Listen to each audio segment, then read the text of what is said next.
This is Mercury Control Center. In the lead-up to his historic flight in '62, John Glenn was the absolute star of the show, about to become the first American to orbit the Earth in a desperate space race then led by the Soviet Union. CBC News stood by at Cape Canaveral. And in the middle of all this is a 40-year-old balding Marine Corps Lieutenant Colonel John Herschel Glenn. Glenn was the oldest of the so-called Mercury 7 as the U.S. played catch-up. The Soviets had done this twice already, and America was panicked. Godspeed, John Glenn. His mission? 3 times around the planet in just under 5 hours to get the U.S. back in the game. Roger, 0G, and I feel fine. Capsule is turning around. Oh, that view is tremendous. He did it, and America never really looked back. All systems are go. Glenn was an instant hero in this country, so crucial for U.S. pride, President Kennedy denied him the chance to then fly to the moon, deeming it too risky for someone so valuable.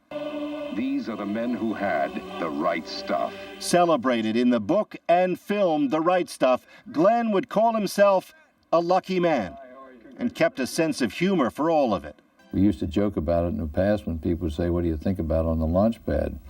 And the standard answer was, how do you think you'd feel if you knew you were on top of 2 million parts built by the lowest bidder on a government contract? After the space program, Glenn moved into politics, spending years in the U.S. Senate and even made a run for the White House in '84. With the nomination of my party, I firmly believe I can beat Ronald Reagan.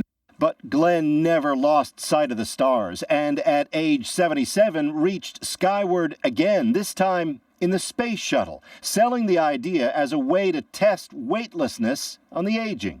Although I always wanted to go up again, I never thought that age would become an advantage. Liftoff of Discovery with a crew of 6 astronaut heroes and 1 American legend. One last trip to think about, to consider and contemplate all of it. I don't think you could be up here and look out the window out at this kind of creation out here and not believe in God. He once said his wasn't a job, but an opportunity. And John Glenn made the most of it. Paul Hunter, CBC News, Washington.